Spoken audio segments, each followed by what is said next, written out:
আসসালামু আলাইকুম রহমতুল্লাহি ওয়া বারাকাতুহু। রমাদান মানে আত্মশুদ্ধি, জ্ঞান এবং উপলব্ধির মাস। আর এই রমাদানে নাজিল হয়েছে মহাগ্রন্থ আল কোরআন। তাই তো এই রমাদানকে কেন্দ্র করে আমরা নিয়ে আসছি কোরআনের কুইজ ভিত্তিক এক ভিন্ন ধর্মী reality show, BRB Quranic genius. অংশগ্রহণ করতে পারবেন 18 থেকে 30 বছর বয়সী কলেজ, বিশ্ববিদ্যালয়, মেডিকেল কলেজ কিংবা মাদ্রাসা শিক্ষার্থীরা।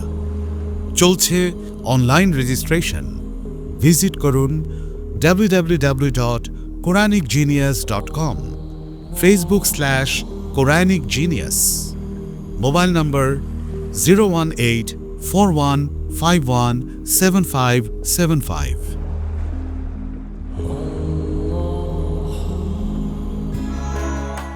পবিত্র কোরআনের কুইজ ভিত্তিক reality show BRB Quranic genius দেখবেন পহেলা রমজান থেকে প্রতিদিন রাত 10টায়।